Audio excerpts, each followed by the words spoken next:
Administrativa aqui do Centro de Ciências e do insigne maestro Raul do Vale, que nos premia com a sua presença. Sobre os palestrantes, é indispensável a gente dizer que são grandes nomes da cultura da cidade, na área da educação, especialmente da Academia Campinense de Letras também, e do Instituto Histórico Geográfico e Genealógico. Eu estou certo de que hoje nós teremos uma belíssima palestra. Agradeço a todos a presença e convido então o Dr. Sérgio Castanho e o Dr. Maria Eugênia para tomar lugar aqui na mesa. Hoje estamos aqui, Maria Eugênia e eu, ambos temos doutorado na área de educação e somos professores universitários nessa área, exatamente na área de educação. Está bem assim? E eu me aposentei pela Unicamp, onde dava aulas de História da Educação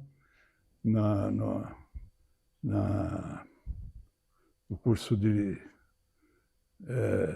Pedagogia e na pós-graduação em Educação, mestrado e doutorado.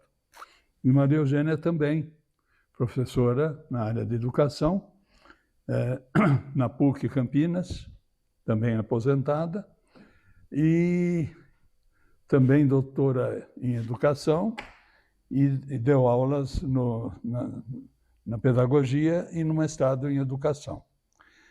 Então, nós estamos aqui para tentar falar alguma coisa com vocês sobre essa história da educação escolar em Campinas. Então, deixar bem claro, nós não vamos fazer a história da educação em Campinas, porque isso seria uma coisa interminável, né? Campinas está fazendo 250 anos e creio que processos educativos e processos educacionais, nós temos isso praticamente desde que o Morgado de Mateus, né, assinou a criação da Vila de Campinas. E por quê? Porque realmente a educação é algo que se dá de várias maneiras, em vários momentos, né?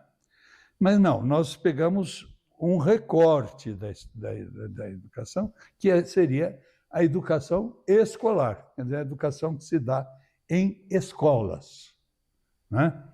E eu gostaria de começar, inclusive, dizendo o seguinte: um dos grandes intelectuais ligados à questão da história da educação é um escocês chamado David Hamilton. E esse Davi Hamilton é realmente um pesquisador fantástico. Ele entra em coisas que a maior parte dos historiadores, né, deixa de lado. Por exemplo, todo mundo aceita o que é um currículo de uma escola, né?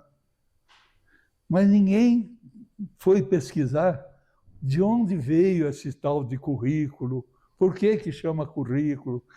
Sempre currículo foi a mesma coisa que hoje em dia, né? Ele mostra que não. Então ele vai escarafunchar, como a gente diz, mais ou menos de maneira vulgar, mas ele vai escarafunchar os arquivos, né? E descobrir o que veio a ser classe, currículo e outros termos que para nós hoje são mais ou menos banais, ou pelo menos triviais, né? E esse historiador, David Hamilton, escocês, divide a história da educação em 3 grandes momentos, que ele chama de socialização. Socialização é o seguinte: a educação por socialização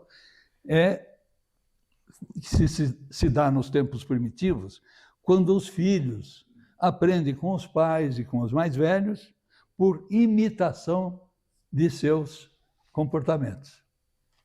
Então, é a forma mais primitiva da educação. A geração mais nova olha e ouve o que os mais velhos, principalmente seus pais, vão dizendo e imitam. Isso é um processo educativo que ele chama de socialização, quer dizer, na medida em que a criança vai vivendo em sociedade, ou seja, se socializa, é nesse momento em que ela vai aprendendo. Depois, o segundo momento, a educação propriamente dita. Dá-se a educação por transmissão cultural, já com alguma formalização na Antiguidade e na Idade Média, quando os discípulos recebiam preleções dos mestres em ambientes tais como as academias gregas, a famosa Academia de Platão, a Academia de Aristóteles, e nas caminhadas, já que falamos em Aristóteles, também nas caminhadas ao ar livre, né, a educação peripatética de Aristóteles, que se dava em caminhadas, né? Ou ainda nos palácios e nos mosteiros medievais, né? Ficou famosa, por exemplo, a educação que se dava na corte de Carlos Magno, por isso mesmo chamada de educação palaciana. Então, isso aí é uma educação ainda fracamente formalizada. O terceiro momento é quando se dá, então, a extrema formalização da educação, que é a escolarização. Então, socialização, educação propriamente dita e escolarização. A educação por escolarização ocorre na Idade Moderna, no século XVI em diante, com a criação das escolas e a profissionalização do ensino. Tudo isso vem mais ou menos sistematizado por um grande educador dessa época, do começo da modernidade, que foi Jan Comenius, né? Comenius, ou Comênio em português, né? Que escreveu a Didática Magna, um livro fantástico, em que ele propunha que a didática era a arte de educar tudo a todos. Olha aqui, síntese. Comênios era de origem religiosa, né? E ampliou muito, e foi quem primeiro cuidou desses aspectos propriamente formais do ensino. Com Comênios nós temos os primeiros manuais didáticos, propriamente dito. Eu tinha, não sei se ainda tenho, tanta coisa na minha biblioteca, né? Eu tinha algumas cópias de umas primeiras cartilhas de Comênio, em que ele ensinava com palavras e também com desenhos, né? Conceitos fundamentais, até em línguas, né? Há em Comênios, que era boêmio, era tcheco, né? Boêmio, nascido na Boêmia, né? Antiga Tchecoslováquia. Bom, e fantástico, os manuais didáticos. Bom, essa escolarização, que começa então nos tempos modernos, né? Foram se aperfeiçoando até os tempos atuais, quando a escola presencial chega ao ensino remoto. Os professores tornam-se monitores, os recursos didáticos avançam com a informática. Né? Esse, então, é o momento em que nós temos hoje. Evidente que ainda existe a escolarização com a escola presencial, existe o professor presencial, tudo isso convivendo com o ensino remoto, com a monitorização, né, do ensino remoto, a grande utilização da informática, etc. Em Campinas, a história da educação escolar em Campinas tem um grande avanço a partir da segunda metade do século XIX, então, a partir de 1850 para diante, né, até aos dias atuais, no século XXI. E hoje o que iremos enfocar são especialmente as escolas criadas nesta cidade na segunda metade do século XIX e nas primeiras décadas do século XX. Certo? Muitas dessas escolas, alguns de nós estiveram cursando essas escolas, né? Mas, evidentemente, não nos tempos de sua criação. Então, o que impulsionou as iniciativas escolares que abordaremos é o pensamento que se funda na modernização, no espírito científico e na democratização da educação. São, então, 3 pilares fundamentais que definem a criação dessas escolas na modernidade em Campinas, né? A modernização, a tentativa de trazer as coisas mais para frente historicamente, o espírito científico, né? Principalmente na esteira de pensamentos como o iluminismo dos franceses, né? O positivismo, né, de Comte, etc. É o espírito científico que, de um modo geral, acaba um pouco mais, um pouco menos, impregnando o ensino como um todo, né? E a democratização da educação, quer dizer, aquilo que na educação palaciana de Carlos Magno, por exemplo, era a educação do Delfim, não do Delfim Neto, do ex-ministro, do Delfim, o filho do rei, né? Que está sendo criado para ser rei. Então, a educação do Delfim, etc., que era uma educação muito restrita, extremamente, o máximo de elitismo possível. Hoje, essa educação moderna, a que estamos nos referindo, se caracteriza pela democratização, pelo alargamento da educação. A tal ponto que existe uma estatística muito curiosa. No início dos tempos atuais, do século XX, no início do século XX, não havia mais qualquer tipo de analfabetismo na França. A França já tinha universalizado a educação no início do século XX. Vejam bem, nós não conseguimos isso na terceira, já indo para a terceira década do século XXI, né? Não conseguimos isso ainda hoje. Temos até hoje um analfabetismo no Brasil maior do que 15% para as pessoas em idade escolar.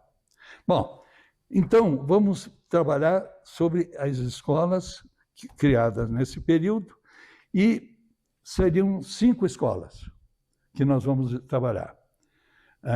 Eu vou trabalhar a questão do Colégio Culto à Ciência, o Colégio Internacional de Campinas e o Grupo Escolar Francisco Glicério.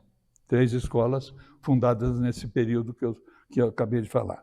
E a Maria Eugênia vai trabalhar com a escola Correia de Melo, depois Grupo Escolar também Correia de Melo, e a escola normal, depois Instituto de Educação Carlos Gomes, né? Então, para iniciar, Maria Eugênia começa com as 2 escolas que ela vai trabalhar. Em primeiro lugar, eu gostaria de dizer da minha alegria, da minha satisfação de estar aqui com vocês, né? Eu continuo trabalhando na área da educação, sou apaixonada pela área da educação. Tudo que eu fiz era como se fosse um prazer muito grande. Nunca eu separei trabalho de não trabalho, né? Trabalho, para mim, é uma necessidade vital, a educação. Bom, a primeira escola, o Correio de Melo, eu tenho muita afetividade, a parte emocional fala muito para mim, porque, embora ele tenha começado ainda no tempo do Império, ele continuou e continua até hoje, o Correio de Melo. Tem gente que pensa que não existe mais o Correio de Melo, porque ele foi o prédio maravilhoso, né, feito pelo Ramos de Azevedo, em frente ao mercado municipal, o Mercadão, né? Ele foi derrubado em 1962, e tem muita gente que pensa que o Correio de Melo acabou, né? E eu estudei no Correio de Melo numa época em que a região toda ali foi crescendo bastante, com a presença de comerciantes de todos os tipos. E a minha família era comerciante e fomos morar ali, e eu e os meus irmãos estudamos no Correio de Melo. Eu tive a sorte, a professora ficava os 4 anos da escola primária com a mesma turma, e eu tive a sorte de ter ficado com uma professora excelente nos 4 anos, né? Bom, o Correio de Melo surgiu quando? Como é que foi, né? Então, vejam bem, o que eu vou falar aqui tem muito a ver com as 3 características que o Sérgio acaba de apresentar, que é a modernização, o espírito científico e democratização da educação, né? Nós passamos pelos jesuítas, pelas aulas régias, né? E quando, no século XIX, a produção do café e do açúcar, né, são fatores de muito crescimento, a nossa cidade estava, em 1850, com 15 mil habitantes. Nessa época surgiram várias escolas, por exemplo, o Colégio Florence para moças, em 1860, o Culto à Ciência, que o Sérgio vai falar, 1874, o Colégio Progresso, 1900. Com o surto da febre amarela, que durou 8 anos, geralmente se fala na febre amarela, você fala quanto tempo ela durou 8 anos, né? Então, de 1889 até 1897. Isso afastou muita gente de Campinas e escolas foram embora da nossa cidade, infelizmente. Mas, em 1903, nós tínhamos a escola complementar.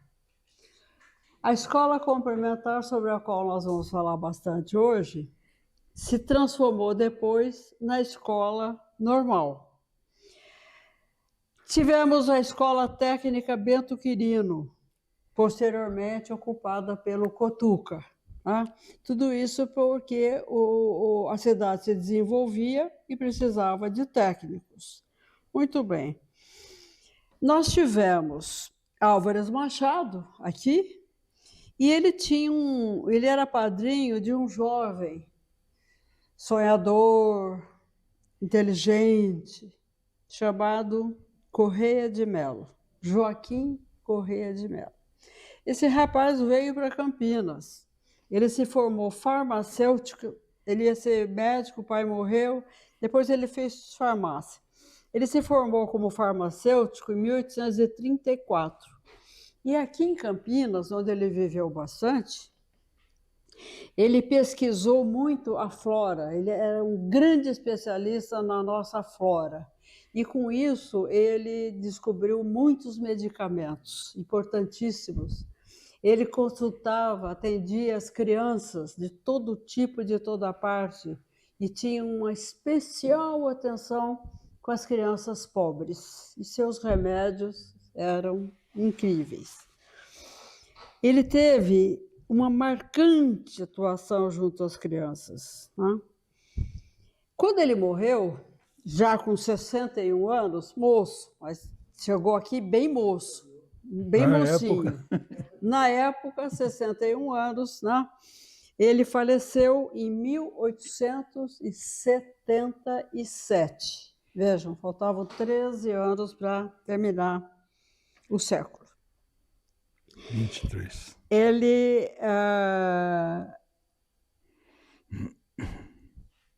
Os amigos, ele era muito estimado, muito elogiado pelos amigos, por ser uma pessoa tão boa, tão magnânima, né? E aí os amigos pensaram em fazer um busto, erguer um busto na cidade de Campinas para Joaquim Corrêa de Melo. Depois de pensar muito, chegaram à conclusão que não. Era bom fazer uma escola, porque ele sempre ensinava muito, ele foi um exemplo disso.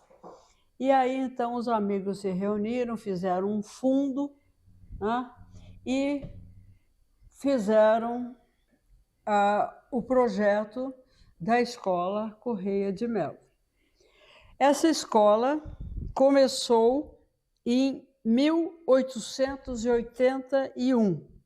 1881, vejam, o tempo do Império. E o lago ali, é interessante eu dar essa informação, o lago onde foi feita a escola chamava-se Lago Jurubenval. E depois ele virou o nome Lago Corrêa de Melo. O lançamento da pedra fundamental desse prédio, que pegava todo o quarteirão onde está o terminal hoje, todo o quarteirão, a pedra fundamental foi no dia 7 de abril de 1879. Nesse dia, fizeram uma grande cerimônia, muita gente importante participou, etc., e enterraram uma carta aos pósteros. Pósteros somos todos nós, todas as pessoas que viriam depois. Foi colocada uma carta aos pósteros. Muito bem. Quando a escola foi demolida, infelizmente, né, sob protestos, não encontraram nada enterrado. Tinha se enterrado muita coisa importante, histórica, e não encontraram nada. Por sorte, a carta aos pósteros foi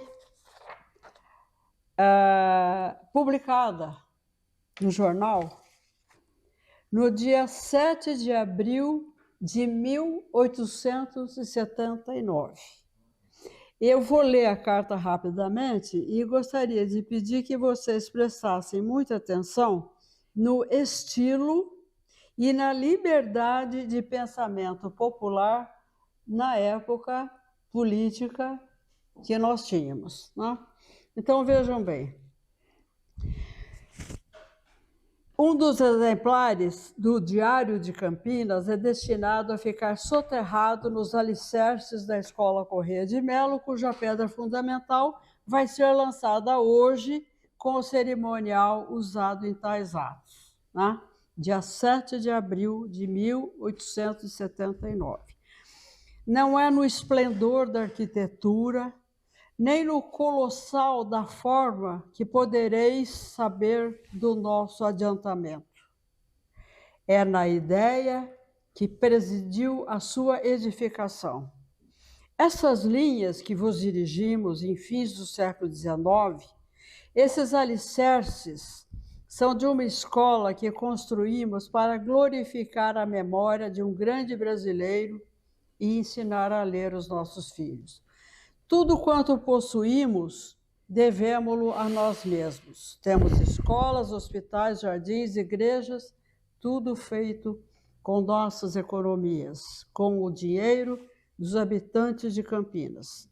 Neste ano de 1879, impera no país o senhor Dom Pedro II, que para uns tem o defeito de ser bonachão, e para outros de ser tirano.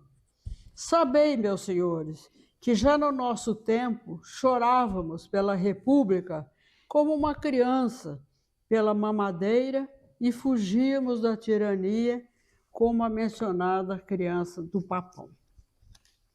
Existe neste tempo muita gente que acredita na hombridade de caráter, na honradez dos políticos e na virtude. São os que confundem boi com capivara. Muitos vão cometendo a sua infamiazinha uma vez por outra, com grandes restrições mentais. O movimento literário e artístico que desejais conhecer, na vossa qualidade de homens sábios e investigadores acurados, está numa decadência contristadora. Nenhum só literato. Artistas, 4. Pedro Américo vive na Europa. Vitor Meirelles vive a tirar retratos de comendadores. Carlos Gomes, o sucessor de Verdi, qual a Itália venera e que é um dos chefes da evolução musical do presente. Batalha Reis, um estatutário de grande talento que quase ninguém conhece e avalia. O talento entre nós é um péssimo passaporte para a sociedade.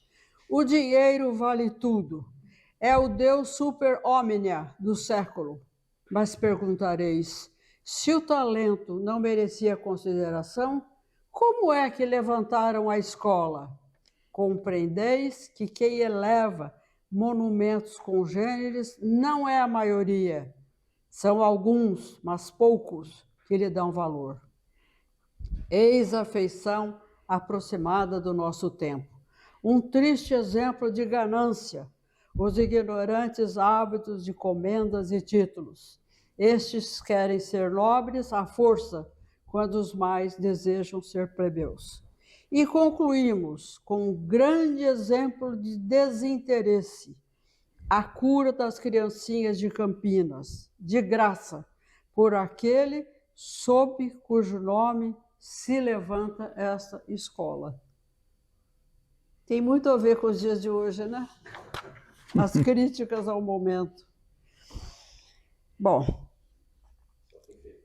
em 1881, a escola começou a funcionar, 3 anos após a morte dele. O currículo, eu tenho dados do currículo da escola que era incrivelmente grande, importante, mas eu não vou apresentar porque tem tanta coisa ainda para falar, não dá tempo. Ramos de Azevedo foi o grande planejador, o arquiteto, né? Em todo o quarteirão.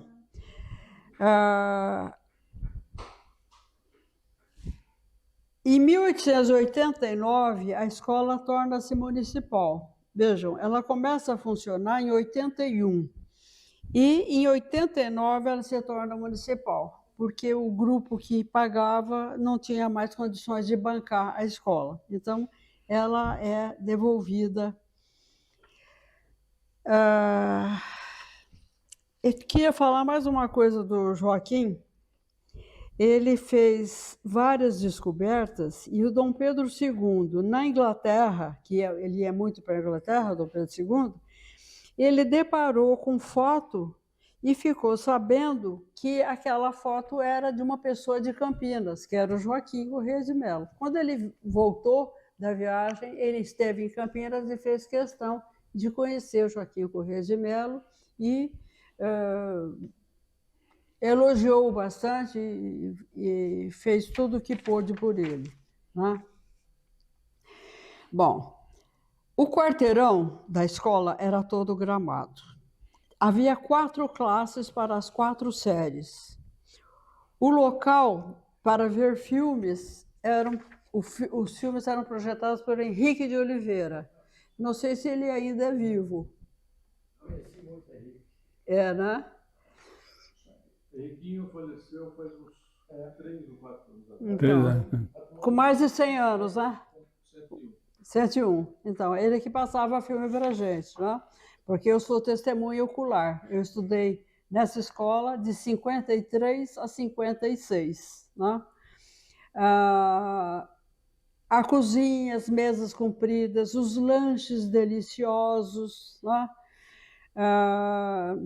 Muito espaço para a gente brincar, né? E naquele imenso gramado, a menina era só curso primário, né? O que nós chamamos de curso primário, chamávamos, né? O fato de mudar tanto o nome dos graus de ensino.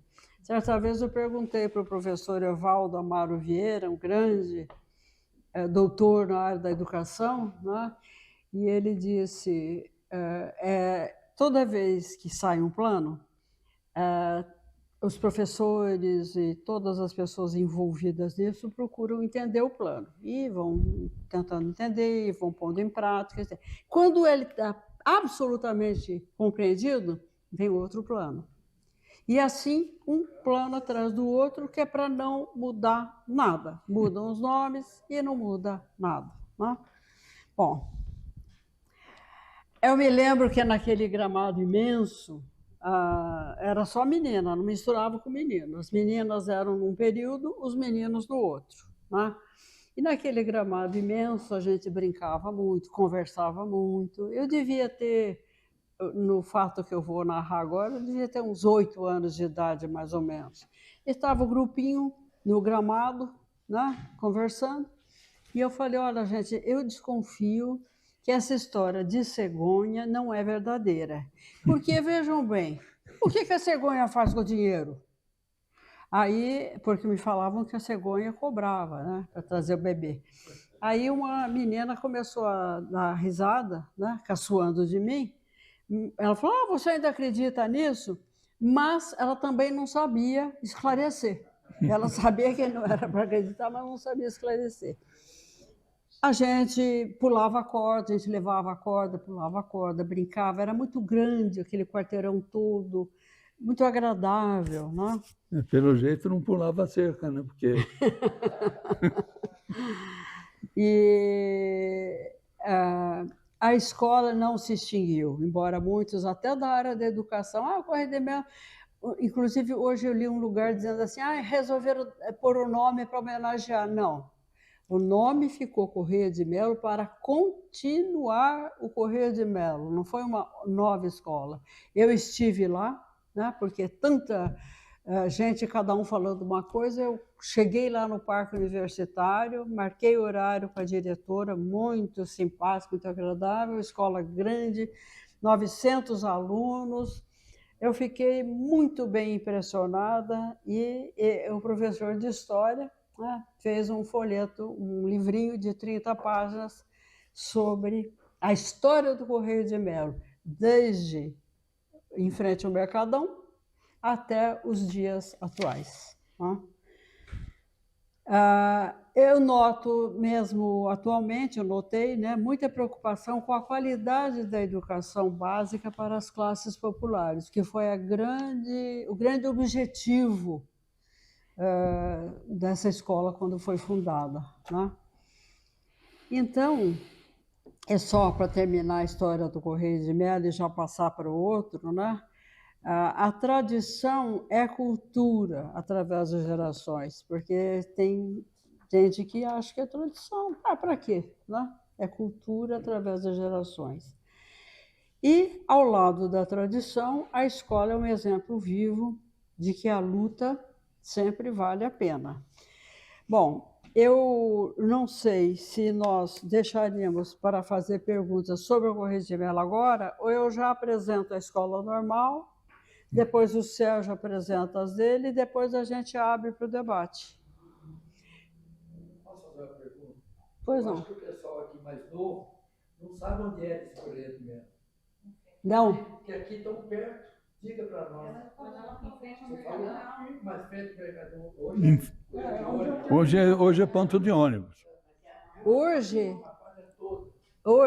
onde foi construída, até hoje eu visualizo aquele prédio, né, do Ramos de Azevedo. Ali é um terminal de ônibus e as pessoas que usam aquele terminal, quando eu falo que aqui tinha uma escola, ninguém sabe, né? E muita gente pensa que ainda não tem mais Correio de Melo, mas tem, lá longe, mas tem. E ali era longe também. Hoje a gente acha perto, em frente ao Mercadão. Não tinha o Mercadão ainda, o mercado municipal, né, chamado Mercadão, não tinha o mercado ali ainda. A escola, só tinha a escola. Depois é que o mercado foi construído, né? Então, tem gente que acha que o Correio de Melo era uma coisa, hoje é outra. Não, o Correio de Melo continua com os mesmos objetivos de educação pública de qualidade. E é longe, né? Fica bem longe. E ela era totalmente cercada?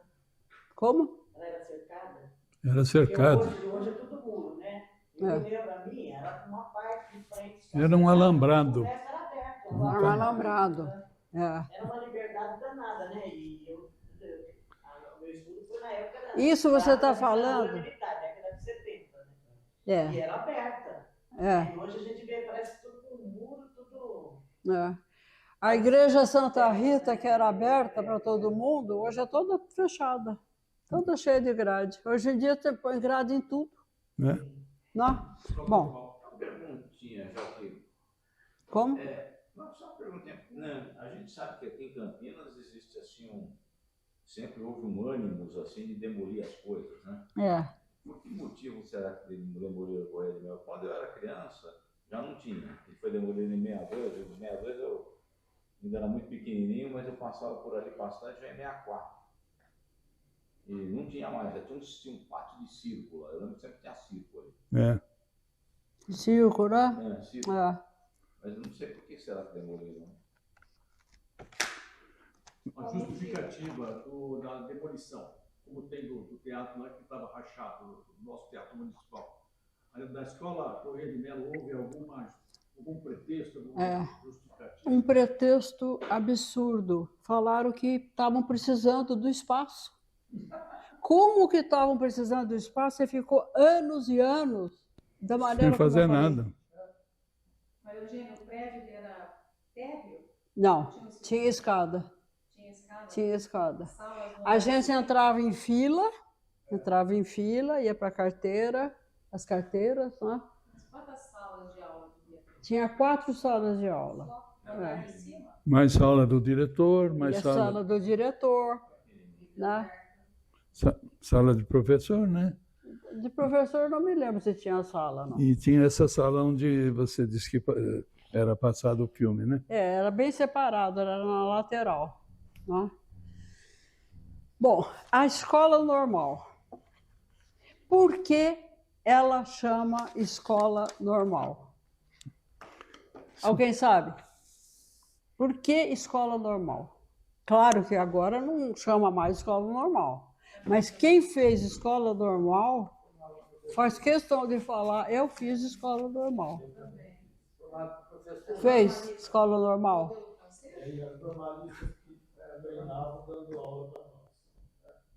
Muito bem. A escola, o nome escola normal surgiu num encontro na Assembleia Nacional, na França. em Paris, na França, né? Numa Assembleia Nacional, onde foi proposto por Lacanau, L-A-K-A-N-A-L, Lacanau, foi proposto que se criasse uma... Padre deputado. Padre deputado. Padre e deputado, Lacanau. Revolucionário da Revolução Francesa. Que se fizesse uma escola de preparação de professores, porque não adiantava ficar preocupado com os alunos analfabetos se não tivesse professores capacitados para poder ensinar. Então, ele propôs uma escola, e foi feita, né? Uma escola que fosse a norma para todas as escolas que a França, nas outras cidades, quisesse criar. Então, essa escola construída em Paris, foi a norma. Por isso que é normal, escola normal. É a escola que é a norma para fazer a preparação para professores. Quase ninguém sabe disso, né? Mesmo o pessoal que fez escola normal comigo. Bom, Eu começo falando da escola normal no seguinte: eu faço muitas caminhadas diárias. E nessas caminhadas eu sempre passei por uma rua pequena, entre o tênis clube e o prédio do lado, uma rua pequena de 1 quadra, chamada Carlos Kaisel, com Y, Carlos Kaisel, né? É um alemão. Eu perguntei para muita gente quem foi Carlos Kaisel, inclusive gente da área de história. Ninguém sabia. Aí eu fui pesquisar quem foi o Carlos Kaisel. Quem que ele foi? Ele foi um vereador da Câmara de Campinas. E na Câmara de Campinas ele propôs, ele pediu, né, ele indicou para encaminhar ao governo estadual solicitação de instalação de uma escola complementar e um grupo escolar. Por que escola complementar? Não era escola normal, não chamava escola normal ainda. Na verdade, foi criado um sistema de 8 anos, né? 4 anos preliminares e 4 anos complementares. Quando foi criado isso, os 4 anos seriam de primário e os 4 anos seguintes também para o mesmo grupo, para as mesmas pessoas, para reforçar a aprendizagem. Só que isso não vingou. Então, esses 4 anos complementares, né, passaram a ser a escola normal, mas não chamava escola normal, né? E essa escola nossa de Campinas não funcionava ali na Avenida Anchieta. Ela funcionava na 13 de Maio, esquina com a Glicério, né? E ela hoje é onde é o Magazine Luiza, aquela esquina ali. Então, ela funcionava ali muito tempo. Ela funcionou como? Onde era o Terminus. Exatamente. Né? Depois o Terminus e depois a Magazine Luiza, né? O edifício Terminus era de propriedade do senhor Miguel Vicente Cury, que foi também o prefeito que derrubou a escola Correia de Melo. Essa indicação do Carlos Kaisel, esse vereador alemão, né, foi uma indicação, foi feita a indicação, mas não significou que isso foi aprovado, autorizado. Deu muito trabalho, e basicamente Bento Pereira Bueno, secretário do Interior, e Bernardino de Campos, presidente do Estado, né? O Estado chamava presidente, não governador, era presidente do Estado. Eles tiveram uma participação ativa para conseguir e, finalmente, Campinas ganhou, né? No dia 13 de maio, 13 de maio é a data mais importante para essa escola normal, até hoje. É o dia 13 de maio de 1903 foi instalada a escola no Largo da Catedral. 1903. Então, a escola normal começou em 1903. Tudo que se comemora leva em consideração essa data. Por exemplo, o professor Wellman Galvão de França Rangel, que foi diretor durante décadas, e inclusive na época que eu estudei ele foi diretor, ele considerava 1903. Então, ele fez uma festança imensa, um planejamento tremendo, muito chique a festa, gente importante, os alunos todos, professores participando, comemorando os 50 anos da escola. Quando a escola fez 100 anos, não teve uma comemoração tão grande, tão bonita, como essa dos 50 anos que o Dr. Wellman Galvão fez. Em 1912, ela passou a se chamar Escola Normal Primária. Veja como os nomes foram mudando, né? Era a escola complementar, daí ela passou para a Escola Normal Primária. Em 1920, mudou o nome de novo, Escola Normal de Campinas. Em 1924 é que ela fez a mudança, finalmente, para aquele belo prédio que felizmente está tombado, e eu passo lá todo dia e vejo o prédio maravilhoso e me imagino subindo. Os alunos só subiam as escadas laterais, né? A escada principal eram só os professores. Hoje, cada um sobe onde bem entende. Em 1936, recebeu o nome de Carlos Gomes, Escola Normal Carlos Gomes, em 1936.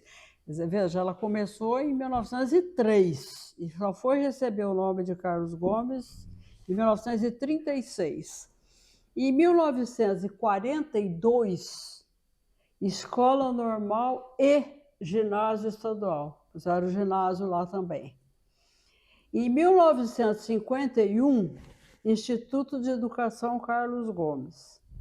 Quer dizer, quando a minha turma estudou e até hoje, a gente fala instituto, a gente fala escola normal, né? Mas na verdade era já Instituto Educacional Estadual Carlos Gomes. Mas a gente sempre falou escola normal. De 1903 até 1924, né, nós tivemos a escola na 13 de Maio, esquina com a Glicério. Nós tivemos alguns fatos pitorescos, né, e acho que não vai dar tempo de eu expô-los, muito interessantes, né?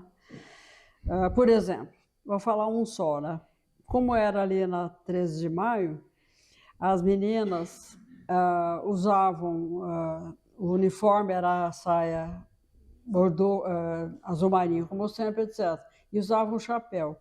Mas quando tinham que atravessar da 13 de maio para Costa Guiar, porque ali era a escola primária para praticar, né? E estava ventando, se elas ficassem com o chapéu e segurassem a saia, então não dava certo, né? Então elas não usavam o chapéu para a saia não levantar na hora da ventania. Eles seguravam o chapéu e não deixavam a saia levantar. Então, o Rui Barbosa esteve na escola. Eu vou falar a passagem do Rui Barbosa. Rui Barbosa.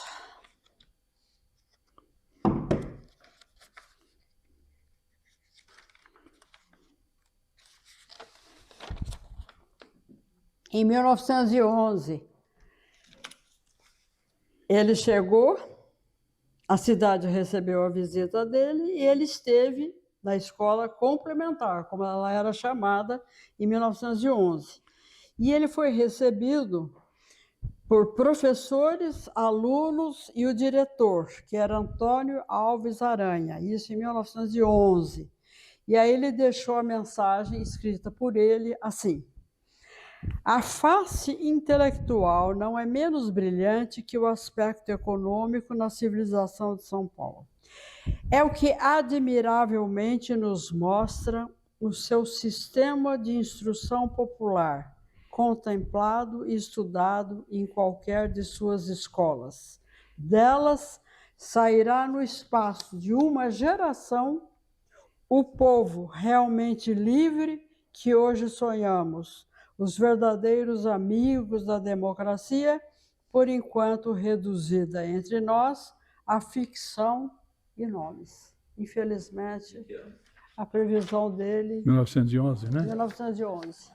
1911. É. Hermes da Fonseca. Em 1900... E ele perdeu, o Rui Barbosa perdeu do Hermes da Fonseca, que era sobrinho do Marechal Deodoro da Fonseca. Ele fez a campanha civilista porque era contra o militar, que era o Hermes da Fonseca. Olha, nós tivemos, em 1914, início da Primeira Guerra Mundial, o que atrasou a construção do prédio, né? Depois nós tivemos a gripe espanhola, né, no começo de 1919. E, finalmente, em abril de 24, é que foi inaugurado o prédio.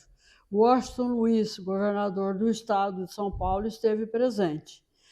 O prédio é muito bonito, quem não conhece, eu sugiro que vá lá conhecer, né? O pintor italiano De Servi fez 2 murais na entrada principal. Maravilhosos. Maravilhosos, né? Precisa ser feito um estudo sobre esses murais. Em 1920, o Mercado das Andorinhas, ali em frente, e as normalistas eram chamadas de Andorinhas, né? Largo das Andorinhas, e aí veio a Lei 5692, né? Que é uma lei que a gente conhece de cor e salteado, 5692, em 71. O que aconteceu com a 5692 em 71? Extinção das escolas normais, 1971. Aí ela passou a se chamar... 5692, a lei. 5692. 71.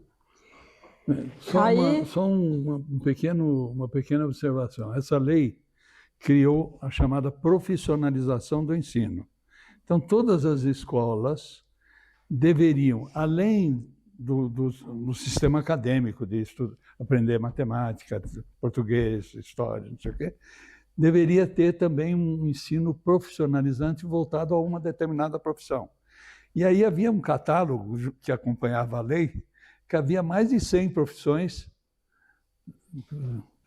mas todas as que a gente conhece escolhiam ou ser formação de magistério, portanto acabaram com a escola normal, porque todas as escolas poderiam ser formadoras de magistério.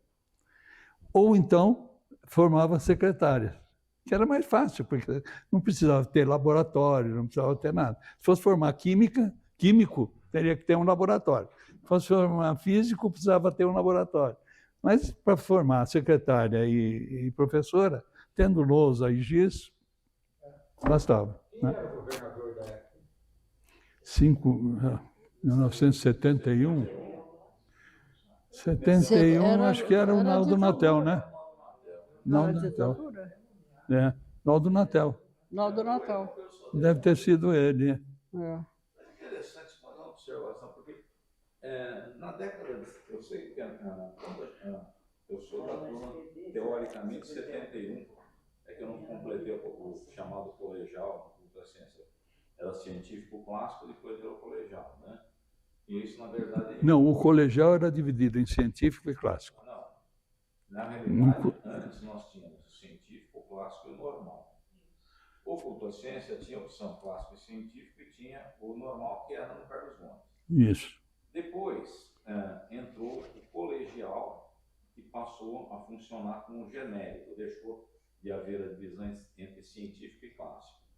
Mas o interessante é que eu acho que talvez por essa razão que você colocou, na década de 70, o culto à ciência acabou tendo um curso de magistério. Realmente deve ter sido esse sucedâneo do ensino normal, mas durante algum período houve lá isso já, creio que no fim da década de 70 ou já na década de 80. Isso é o certo que essa altura a gente estava longe da escola já, né? Fazia bastante tempo. O senhor fez culto à ciência? Eu fiz o ginásio no culto à ciência, ginásio, no nosso tempo lá.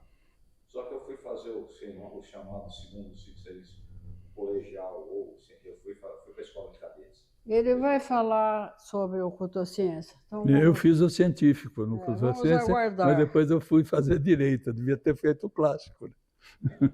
Olha, inúmeras reformas a escola sofreu durante todo o século XX. Né?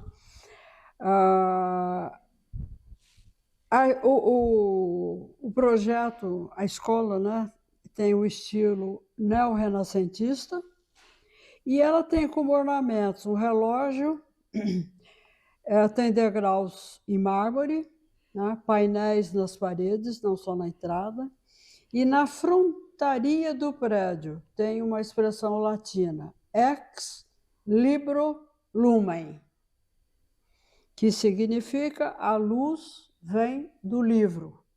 Né? E o relógio, por que o relógio? Tem um relógio lá. É tempo para aproveitar, é preciso tempo para aproveitar para o progresso. E o livro, Ciência para o Avanço da República. Aí tem detalhes que eu não vou falar agora, porque já estou me alongando, né? E em 1963, a escola fez 60 anos. O Áureo de Moura Andrade veio falar na escola. Era senador, né? Isso foi em dezembro de 63. Ele falou na escola normal e a Cleide Albrecht Ribeiro, que era a nossa líder, conversou com ele e conseguiu que ele aceitasse ser paraninfo da nossa turma. Ele estava se formando em 63, né? Naquele ano que ele veio aqui, foi o ano dos 60 anos da escola. E ele deu de presente.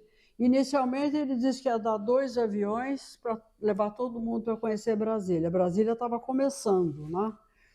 E depois ele falou que ia ser um avião só. E de início falou que ia ser uma semana. Depois ele reduziu para um dia só. Então, acabou sendo um avião, um dia, ida e volta no mesmo dia. Mesmo assim, valeu a pena, né? Mas teve que sortear.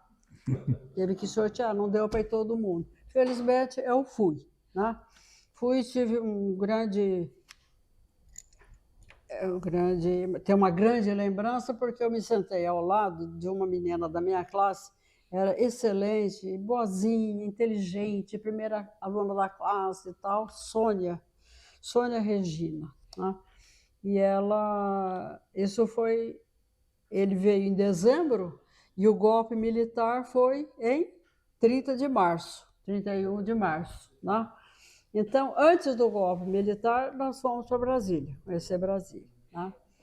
E essa minha querida, todo mundo gostava muito dela, né? Ela resolveu que ela não ia fazer faculdade em seguida, porque ela tinha que retribuir para os pais tudo que os pais já tinham feito por ela. E aí ela foi trabalhar na CPFL.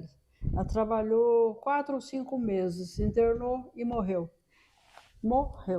18 anos de idade. Assim é a vida, né? Bom, em 1982, houve o tombamento estadual do prédio. E em 1997, o tombamento municipal. Agora, eu vou, para encerrar, ler para vocês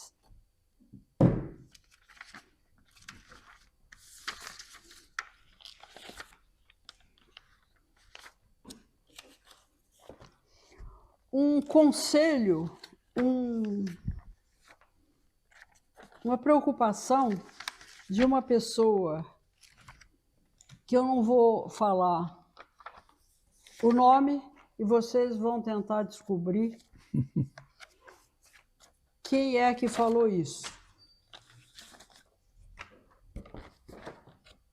Deixa eu encontrar, né?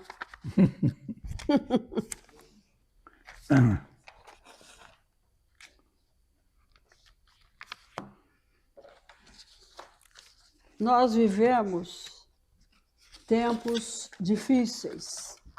Eu sei que todo mundo aqui, se a gente for tentar discutir um pouco os problemas da cidade, do estado, do país, do mundo, vivemos uma época muito difícil.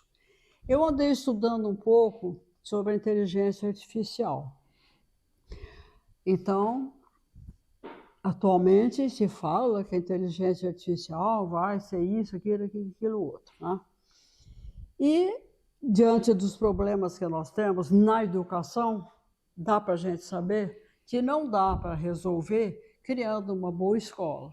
É preciso um plano macroestrutural para o país, para que realmente a coisa mude. Por que a França conseguiu? Por que países europeus democráticos conseguiram? Né? Não é coisa de país socialista, comunista, né? É uma coisa que aconteceu muito. E o Brasil, mesmo na América do Sul, nós temos conquistas muito maiores do que as do Brasil. Então eu vou ler e vocês... Essa aqui é um discurso, é o fim de um discurso que acabou de ser proferido há poucos dias. A sociedade mundial tem graves carências estruturais que não se resolvem com remendos ou soluções rápidas ocasionais. Muita gente acha que uma solução rápida, ocasional, pode resolver. Não é?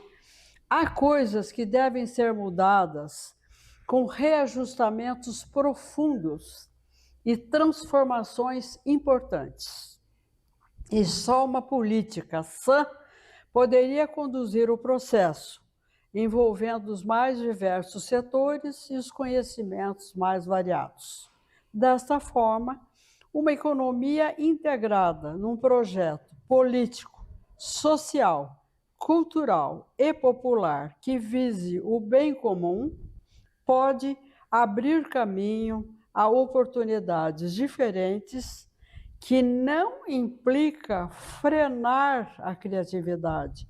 O caminho não significa frear a criatividade humana, nem o seu sonho de progresso, mas orientar esta energia por novos canais.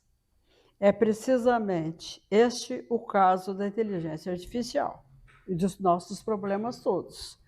Cabe a todos nós fazer um bom uso e cabe à política criar as condições para que essa boa utilização seja possível e frutuosa. Eu fiz questão de falar isso, falado por alguém e não por mim. Eu gostaria de saber se vocês conseguem identificar quem fez essa afirmação sobre os nossos tão grandes problemas. Brasileiro? Não. Alguém tem ideia? Posso falar? Discurso do Papa Francisco, em Borgo Ignácia, Itália. Papa Francisco participando da sessão do G7 sobre inteligência artificial de 13 a 15 de junho agora. Corajoso. Corajoso. É, E eu fico por aqui. muito bem.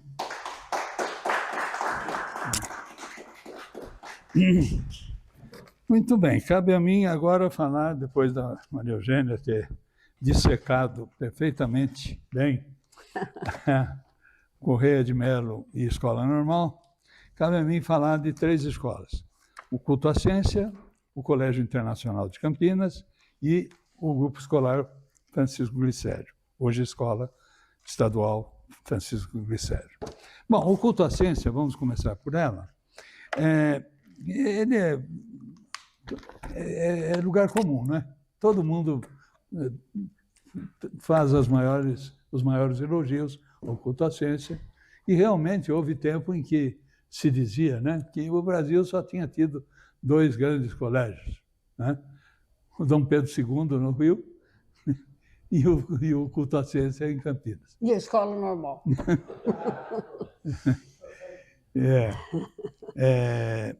E realmente era um colégio de grande fama, não é?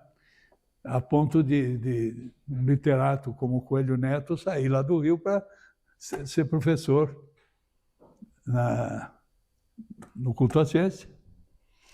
E também um dos fundadores, né, do Centro de Ciências, e foi da primeira turma do Centro de Ciências, né, o grande Coelho Neto. Muito bem. O culto à ciência, assim, tão famoso, etc., é uma escola cuja fundação remete ao período imperial do século XIX e que no início do século XX, com a República, tornou-se parte do sistema estadual, dedicando-se sobretudo ao que hoje denominamos ensino médio. Atualmente é também uma escola voltada para o ensino médio. Não sei se sabem, atualmente é só ensino médio, né? Bom, foi criada, o germe dessa instituição foi a Sociedade Culto à Ciência, do setor privado, constituída em 1869, essa expressão é do Carlos de Paula, que foi o grande biógrafo, digamos assim, do culto à ciência, né? Então, ele dizia, por pessoas gradas, representadas por fazendeiros, industriais, comerciantes e alguns graduados por academias. Então, essa sociedade culto à ciência era uma sociedade privada, né? Mas que se colocava com um projeto realmente um projeto educacional, que foi criada para fazer exatamente o que foi feito, criar uma boa escola. E entre os seus componentes dessa sociedade, né, estava Manuel Ferraz de Campos Sales, que foi depois presidente da República. E então, a maior parte, quase todos os membros da Sociedade Culto à Ciência eram membros da Loja Maçônica Independência, eram maçons, né?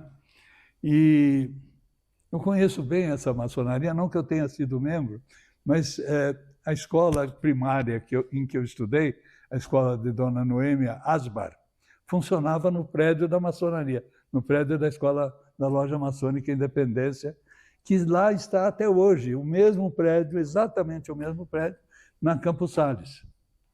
Esse prédio ou era naquele prédio? Era o prédio do lado? Não, era exatamente no prédio da Loja Maçônica. Sim, onde foi uma escola de desenho? Não, exatamente. Ali começou, inclusive, antes do século XIX, antes de ser qualquer outra coisa, de ser a escola da Dona Noêmia, ela serviu, inclusive, para um curso noturno para trabalhadores, para pessoas humildes, né? Trabalhadores de Campinas, né? Um curso noturno. Isso nos primórdios da história da educação aqui em Campinas. Bom, essa sociedade culto à ciência, né, que se reuniu, comprou inicialmente um terreno, encomendou um terreno grande, que é onde foi, afinal, construído o culto à ciência, lá na rua Culto à Ciência, no bairro do Botafogo, né? Todos conhecem, devem conhecer aquele prédio que está lá até hoje, né? E era um prédio grande, era uma área grande, uma área, se não me engano, se não me falha a memória, uma área de 2 hectares. Seriam 20 mil metros quadrados, né? 20.200 metros quadrados, quase um alqueire, né? Quase um alqueire paulista, né? Era um terreno bastante grande e foi feita uma escola grande, depois área para campo de futebol, área para ginásio, depois foi feito aquele ginásio Alberto Krum, né? Bom, e nessa escola, em 1873, que foi o ano oficialmente considerado inaugural, 1873 é considerado inaugural, foi lançada a pedra fundamental do colégio, 1873.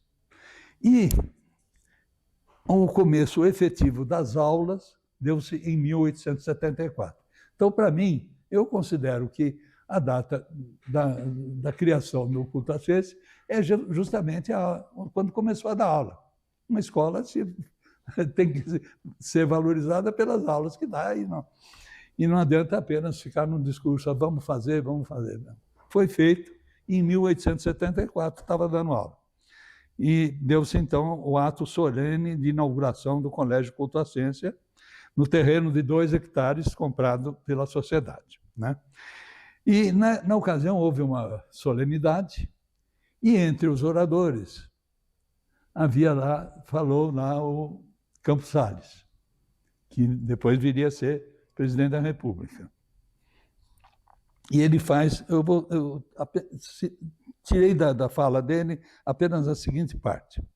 E se é certo que hoje a necessidade da instrução popular é entre nós um ponto livre de controvérsia, e se esta é a verdade universalmente proclamada, cumpre, porque o momento urge, fazê-la baixar do realismo doutrinário para a realeza prática.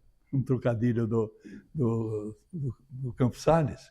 Ele era antimonárquico, ele era republicano. Então, a realeza prática aí está de uma maneira jocosa até, né?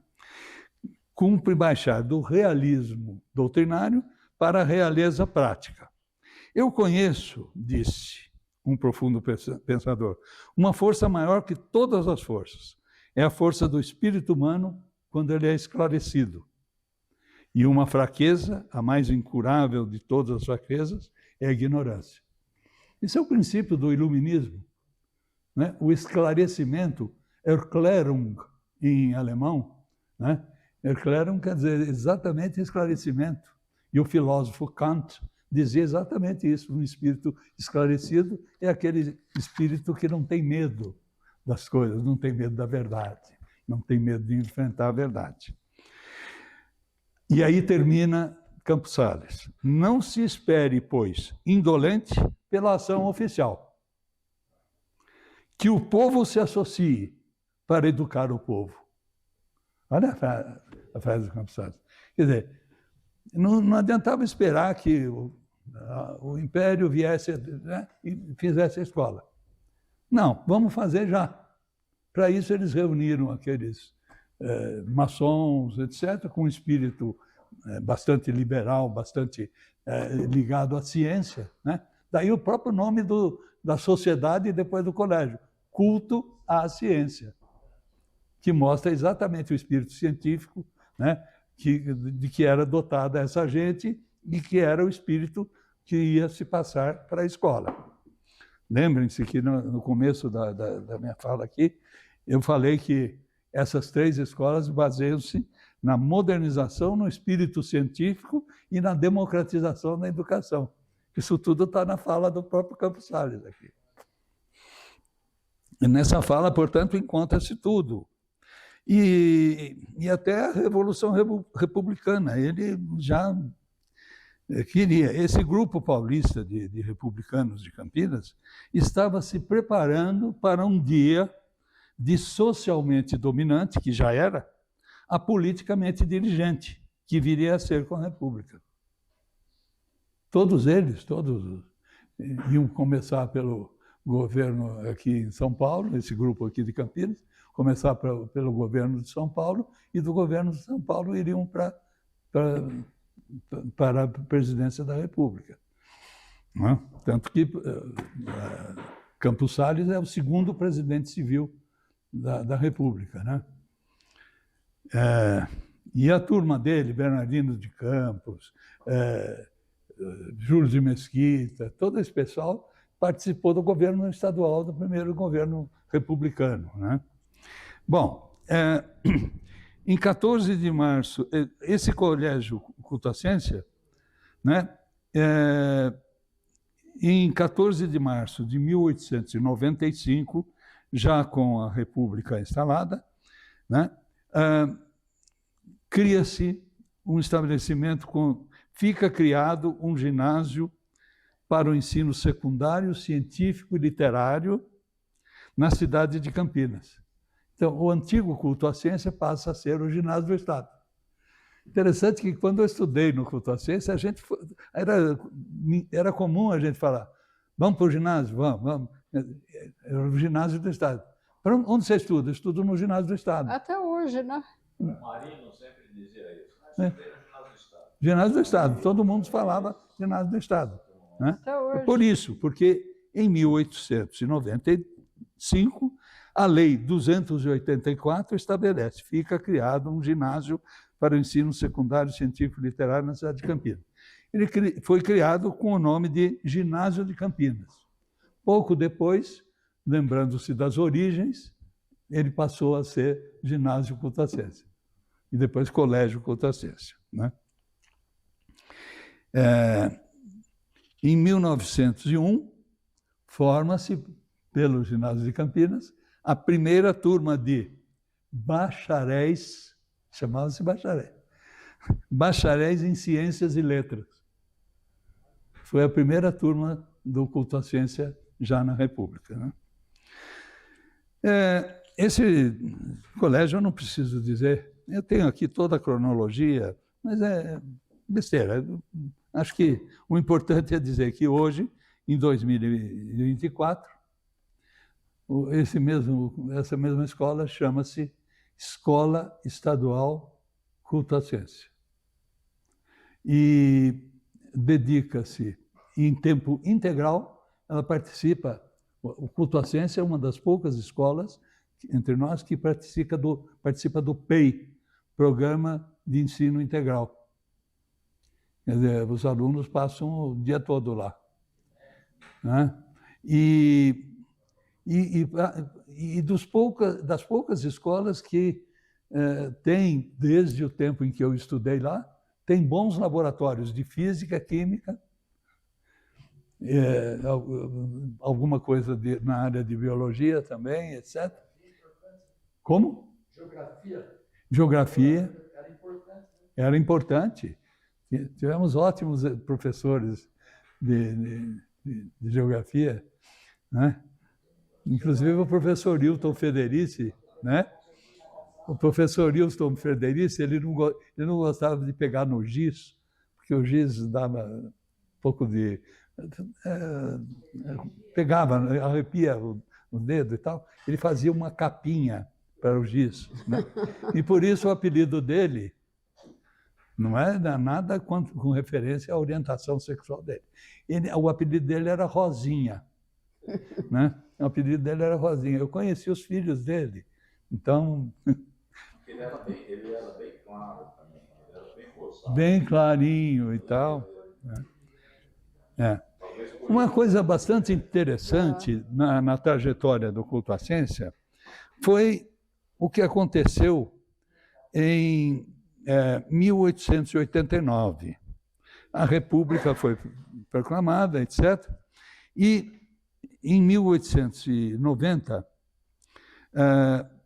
o diretor do culto à ciência era o senhor Hipólito Pujol.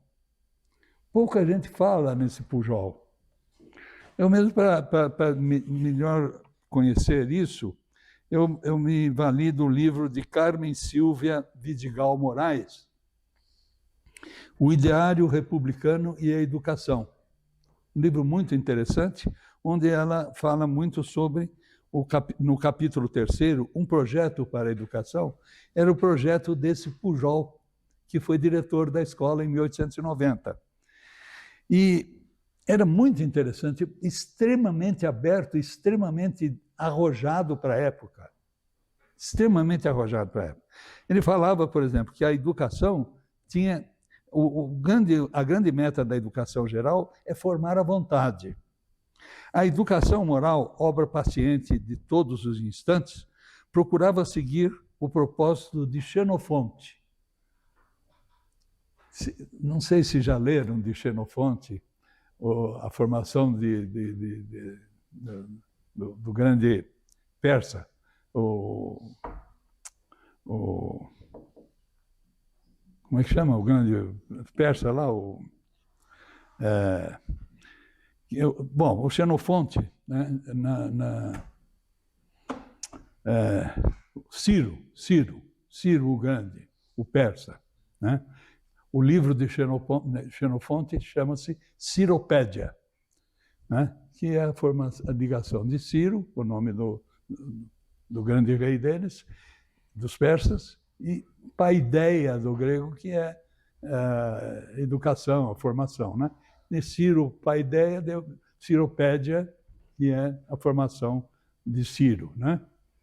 E esse livro é formidável. Então, a educação para Xenofonte era injetar ferro na alma dos meninos. Formar aquela vontade férrea, né? Essa de Queiroz dizia: o primeiro dever do homem é viver, e por isso ser são e forte. Mens sana in corpore sano. Aliás, vou fazer um parêntese aqui para contar a disciplina no culto à ciência, pelo menos ao meu tempo, era uma disciplina rija. Era um pouco diferente dessa que preconizava o Pujol. O Pujol preferia uma coisa mais, seguisse mais o modelo da aprendizagem familiar, que combinava a liberdade com a energia e a firmeza, né? Uma tutela familiar amiga e compreensiva, porém, ao mesmo tempo, bastante forte, né? Então, me lembro, eu estou falando de formar mens sana in corpore sano. Essa frase encontrava-se gravada numa viga, né? No galpão, que era o recreio dos meninos, nessa época. O recreio das meninas era noutra área, né? E um dia, um aluno, né, pendurou um preservativo masculino naquela trave lá, onde estava escrito mens sana in corpore sano. E aí o diretor instaurou um procedimento administrativo, uma sindicância, para verificar quem era o autor daquilo. Ninguém queria dedar, né? Ninguém queria alcaguetar, né? E, no fim, alguém acabou soltando a coisa e o autor da história foi punido com expulsão. Melhor aluno da classe. E era, olha que coisa interessante, era o melhor aluno da escola. Era dos melhores alunos da escola. Eu não vou dizer o nome porque não quero expor. Não, o diretor nessa época parece-me que era o Euclides Pinto da Rocha. Depois do Euclides veio o Telêmaco. Eu peguei a época do Euclides um pouquinho e o do Telêmaco mais, né? Telêmaco esse que depois... Como? Aníbal de Freitas antes. Aliás, a propósito do Aníbal de Freitas, o grande diretor do culto à ciência, né? Pai de uma família conhecida aqui em Campinas, né? Todos nós conhecemos os engenheiros da construtora Penteado de Freitas, né? O Zé Carlos e o Oswaldo, que tocaram essa construtora. Conhecíamos a Leonor Freitas, né? Uma senhora...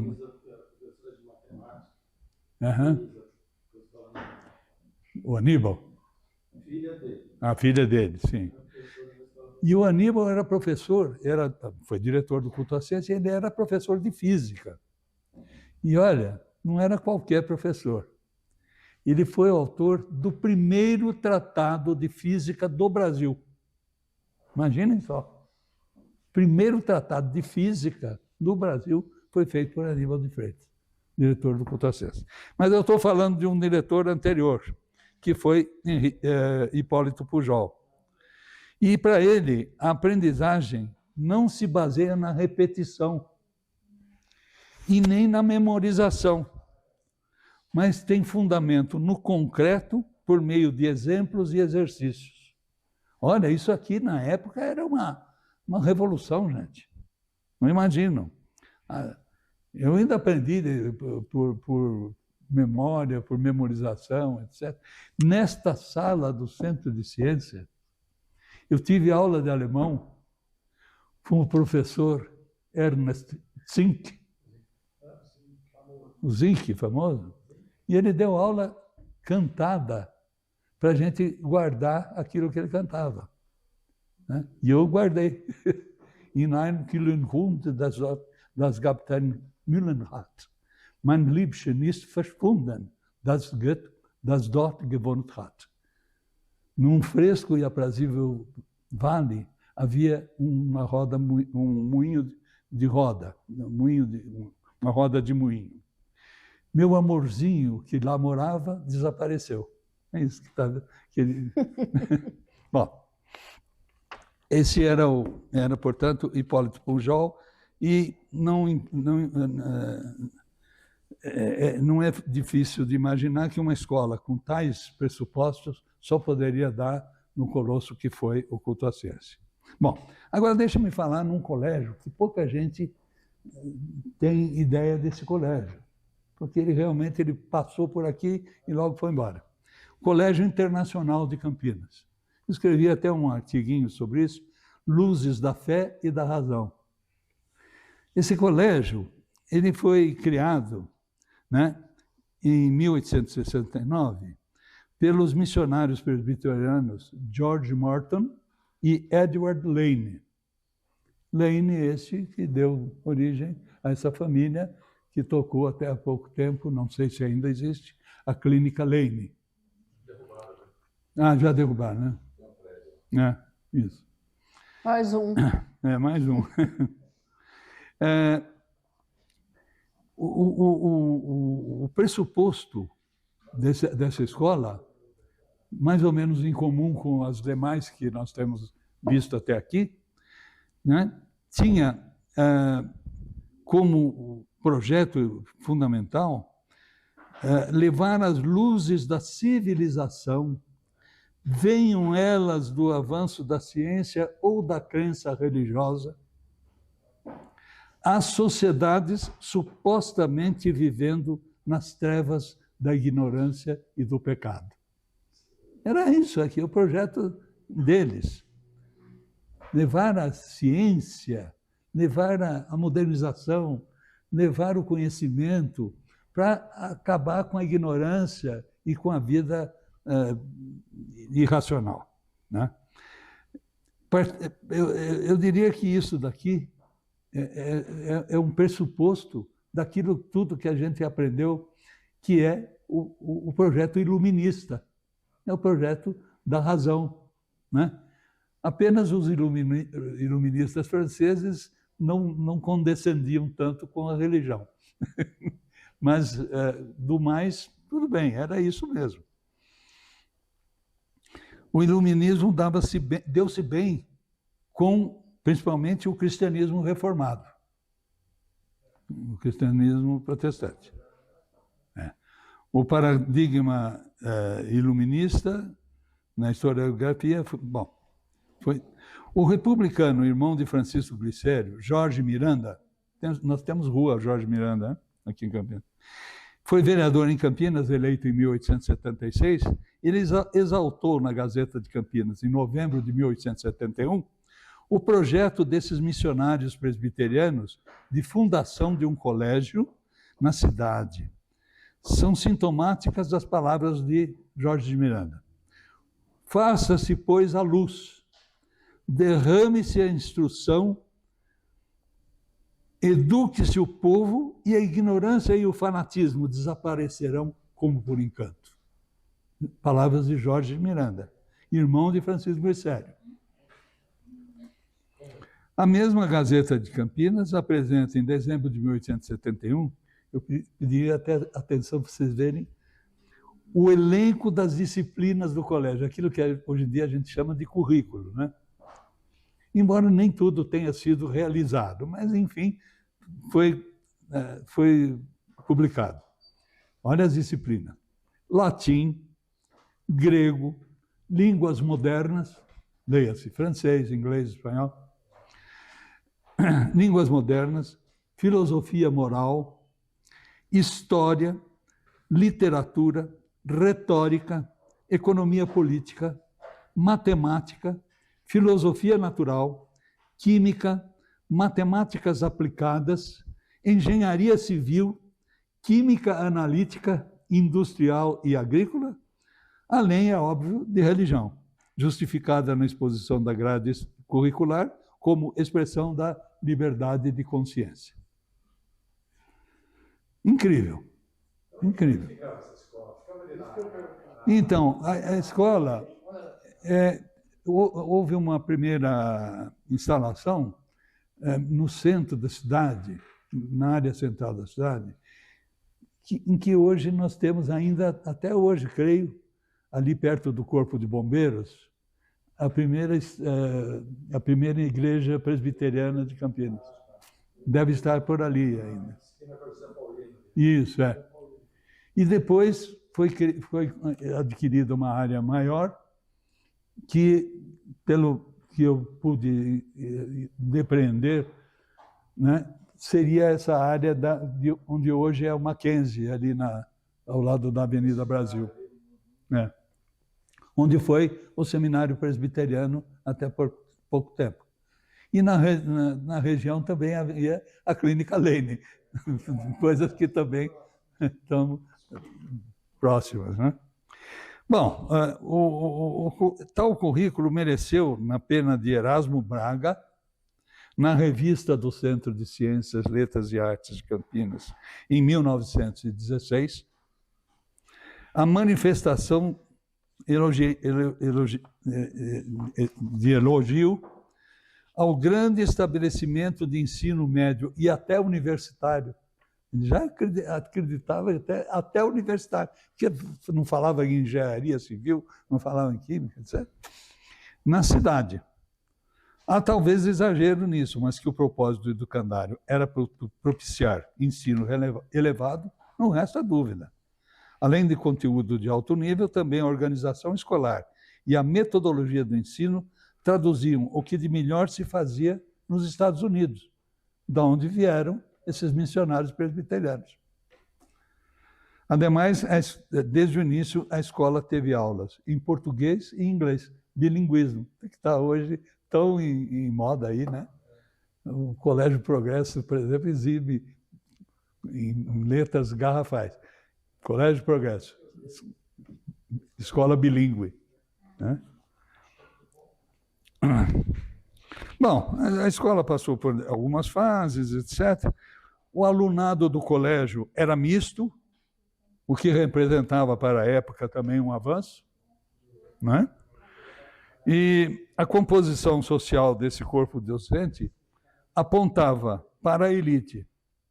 Estudaram aí filhos de Bernardino de Campos, Hércules Florence. Aí, está aqui mais um. Hércules Florence estudou no Colégio Internacional. É? Seu bisavô, né? Trisavô. Se eu fosse o Silvio Santos, eu diria: palmas para o bisneto, para o trineto.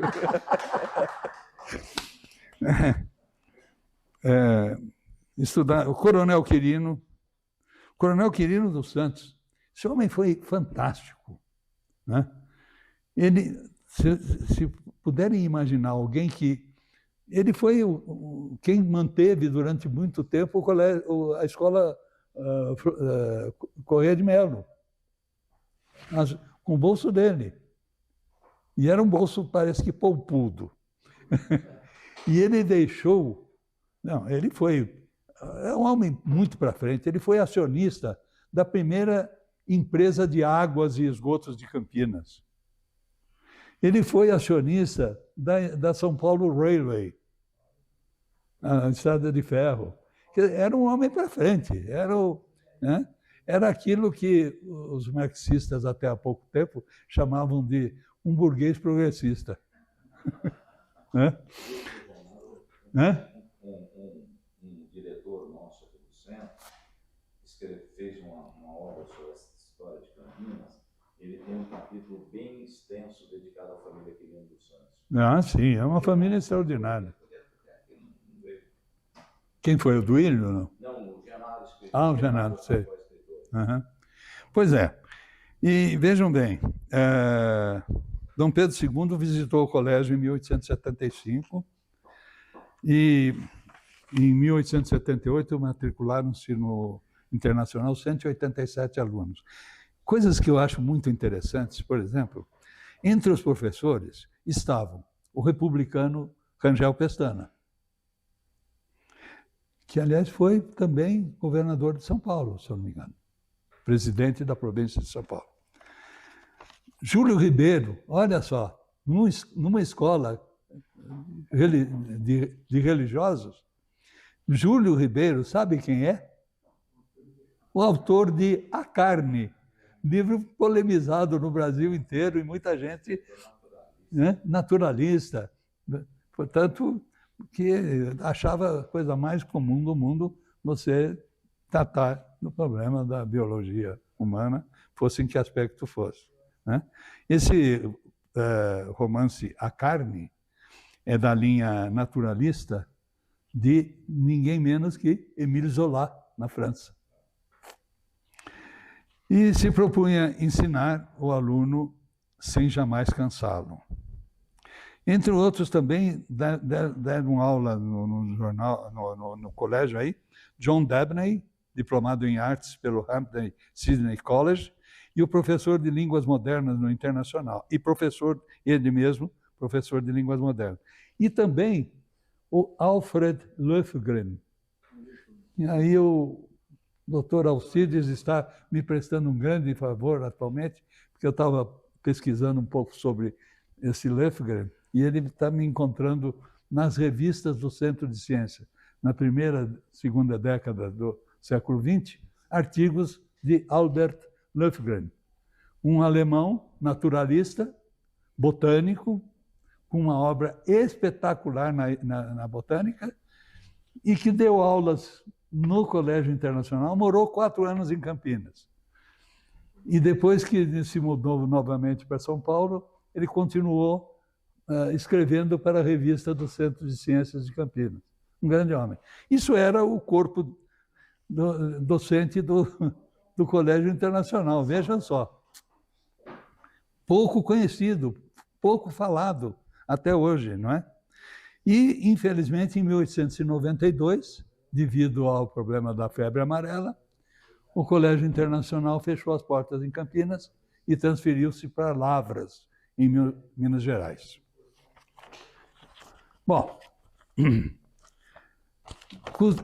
cabe-me dizer umas 3 ou 4 palavras também sobre o grupo escolar Francisco Glicério, hoje Escola Estadual Francisco Glicério. Até quando foi esse colégio internacional? Até 1892, em Campinas. O Internacional fechou em 1872, né? 1874 com aula, né? 1892, menos 18 anos. Mas eu estive em Lavras fazendo um trabalho universitário lá na faculdade e era no prédio do Internacional. O que saiu daqui foi para lá. Eu reconheci através de uma série de detalhes. Era interno? Colégio interno? Quando eu fui, era uma faculdade normal. E eu creio que aqui em Campinas também não era interno. Não vi nenhuma menção a isso, nas fontes que eu pesquisei. O grupo escolar Francisco Glicério foi uma escola criada dentro daquele arroubo dos republicanos, tão logo se proclamou vitoriosa a chamada Revolução Republicana, para outros o golpe republicano. Né? Golpe ou revolução, ou simplesmente uma pasmaceira, segundo Aristides Lobo, né? Porque o povo todo assistia aquilo como se estivessem todos estupefatos, etc. Então, dentro desses arroubos republicanos, uma das primeiras coisas que fizeram no estado de São Paulo, que eram de maior concentração dos republicanos. Por quê? Porque o republicanismo estava muito ligado com a questão da agricultura do café, né? E os cafeicultores, principalmente, já estavam trabalhando pelo trabalho livre. Eles estavam querendo o trabalho livre, queriam o fim da escravidão. Então, eles faziam com que fossem irmãos a monarquia e a escravidão, né? E, portanto, trabalhavam em prol do republicanismo, principalmente para que com a República viesse o trabalho livre, não escravo, né? E então Campinas teve bom, deixa eu falar primeiro sobre o que aconteceu no âmbito paulista. Então, os republicanos que tomaram o poder, né?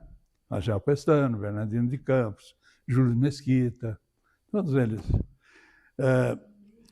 Uma das primeiras coisas que fizeram foi uma grande reforma de ensino, cujo conjunto de obras hoje nós conhecemos em geral como Reforma Caetano de Campos, né?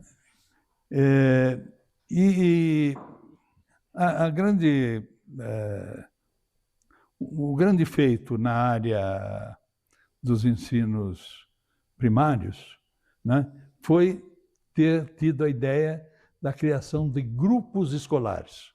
Então, um decreto de 1879, 10 anos antes da proclamação da República, tinha havido a reforma Leôncio de Carvalho. Foi a última grande reforma antes da República, né? E aí, a partir de 1889, 10 anos depois, começam as reformas propriamente republicanas. E na área do ensino primário, né, nós temos a criação dos grupos escolares. Por que grupos escolares? Isso é interessante. Mesmo que alguma escola seja inicialmente já um grupo escolar completo, no começo a ideia de grupos escolares era que havia muitas escolas isoladas. Escolas multisseriadas ou não, escolas que davam um ano, uma série por ano, entende? Etc. Aí pegaram essas escolas e reuniram em grupos escolares. Aí a ideia de grupo, de agrupar escolas isoladas. Essa foi a ideia, por isso o nome grupo escolar. Mas nem sempre houve um agrupamento de escolas isoladas. Muitas vezes criou-se já desde o início uma escola que era uma escola com todas as séries do ensino primário, etc., né? Que já se chamava grupo escolar. Foi o caso do primeiro grupo escolar criado em Campinas, que foi o Grupo Escolar Francisco Glicério, criado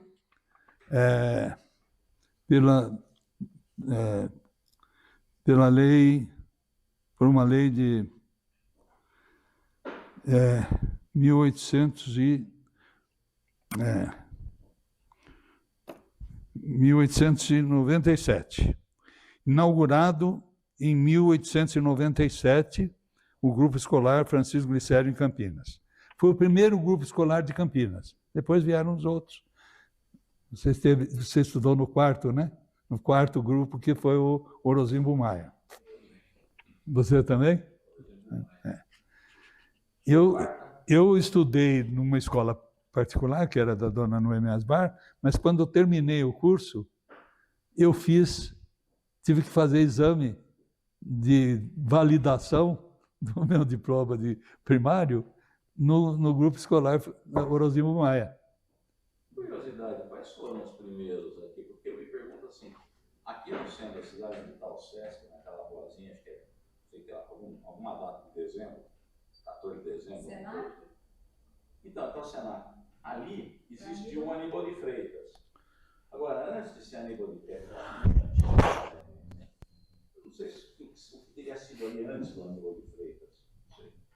Era um prédio bem antigo. Acho que era um seminário. Como? Se não me engano, era um seminário, não? Não sei, a gente sabe do seminário católico, que era na Swift, Na Swift, que depois abrigou o curso de engenharia, eu não sei. de engenharia civil, sim. Meu irmão estudou lá, né? É. Ele fez engenharia. Faculdade Tem algum curso? São Francisco. Ah, São Francisco alugou. pra ele. Atualmente, né? Atualmente é São Francisco. A São Francisco que também alugou o Colégio de Freiras ali no Cambuí. Dois lugares. Mas esse da Swift, a PUC, deve alugar para São Francisco. É. Porque É pegado que é aquela igreja Cura d'Artes, sábado a Sinfônica toca. É junto. Uhum. Quais seriam os primeiros grupos, então, que você mencionou? O primeiro é o Francisco Glicério, os outros Não sei se foi Castorina. Florina é antigo também, né? mas não é desses primeiros, não. Abrir para o debate logo, viu? É. Bom, está me lembrando que se a gente não. A gente manda trazer café e pão de queijo. Bom, se quiserem conhecer um pouco melhor sobre o que significou tudo isso, a história dos grupos escolares, tem uma senhora, uma professora que estudou aqui na Unicamp, que escreveu um livro fundamental sobre esse assunto. Chama-se, tem um nome muito bonito do livro dela. Ela se chama Rosa Fátima de Souza e o livro dela chama-se Templos de Civilização. Templos de Civilização, a implantação da escola primária seriada no estado de São Paulo. Essa ideia da escola primária seriada é uma ideia, vejam bem, primeiramente espanhola. A ideia de seriar, de dar uma seriação para o curso primário, surgiu na Espanha. Depois foi colocada aqui no Brasil. E essa escola, então, já diante da lembrança da Maria Eugênia, que eu preciso deixar algum tempo para a gente discutir alguma coisa, então,